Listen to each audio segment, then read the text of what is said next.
उस रात हवा कुछ ज्यादा ही भारी थी। आसमान में बादल थे लेकिन बारिश नहीं। और उसी अंधेरे में एक योद्धा अकेला बैठा था, घुटनों पर कोहनी टिकाए, आंखें जमीन पर और मन पूरी तरह टूटा हुआ। उसके शरीर पर घाव थे, पर उससे भी ज्यादा घाव उसकी आत्मा पर। वो वही योद्धा था जिसे कभी लोग अजेय कहते थे, जिसके नाम से दुश्मन कांपते थे।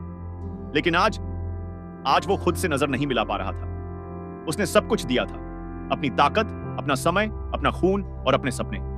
फिर भी जब सबसे ज्यादा जरूरत थी, दुनिया ने उसकी पीठ मोड़ ली। वो बुदबुदाया, मैं थक गया हूं, शायद मैं ही कमजोर था।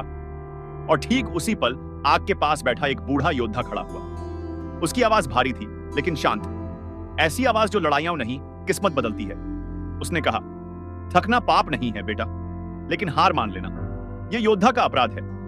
युवा योद्धा ने ऊपर देखा, आंखों में गुस्सा था, दर्द था और सवाल था। मैंने सब कुछ किया, फिर भी मैं हार गया, तो अब लड़ने का क्या मतलब? बूढ़ा योद्धा मुस्कुराया। वो मुस्कान अनुभव की थी, घमंड की नहीं। तू हार नहीं गया, उसने कहा, तू बस उस जगह पहुंचा है जहां से असली योद्धा पैदा होता है।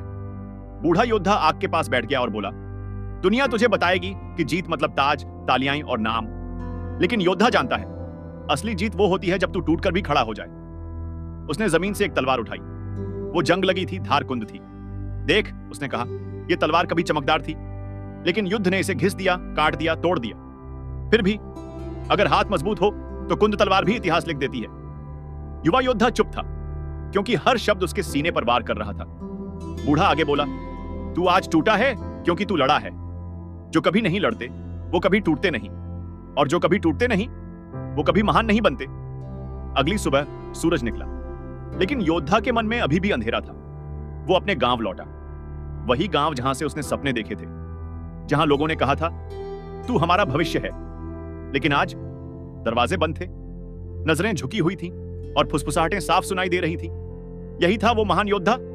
हार गया, अब किस काम का? हर शब्द तीर की तरह लगा, पर इस बार उसने सिर नहीं झुकाया। उसने याद किया बूढ़े योद्धा के शब्द, दुनिया का शोर नहीं, अपनी आवाज सुन।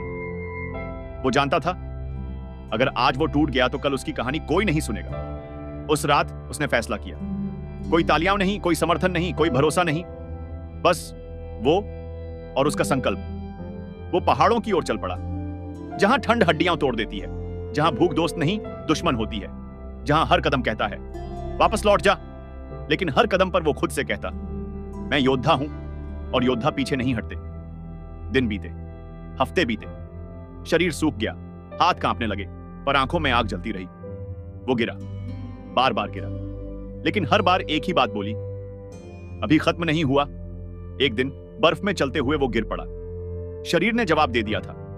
आंखें बंद होने लगी और उसी पल उसने अपनी मां की आवाज सुनी, तू पैदा ही इसलिए हुआ है क्योंकि तुझमें सहने की ताकत है। उसने अपने पिता को याद किया, नाम नहीं, इज्जत छोड़कर जाना। उसने अपनी हार याद की, अपमान याद किया, और फिर उसने जमीन पर मुट्ठी मारी। अगर दर्द ही मेरा रास्ता है, उसने कहा, तो मैं इसी से ताकत बनाऊंगा। वो खड़ा हुआ, कांपता हुआ, लेकिन अडिग समय बीत गया। लोगों ने उसे भूल दिया, लेकिन युद्ध नहीं भूला। जब दुश्मन ने फिर से हमला किया तो गांव में डर फैल गया। वही लोग जो कभी हंसे थे आज छुप रहे थे, और तभी धूल के बीच से एक आकृति निकली। वो वही था, लेकिन अब अलग। आंखों में शांति थी, कदमों में भरोसा था, और तलवार अब उसकी आत्मा बन चुकी थी। उसने कुछ नहीं कहा, बस आगे बढ़ा। और जब युद्ध खत्म हुआ तो मैदान खामोश था। दुश्मन नहीं, डर हारा था।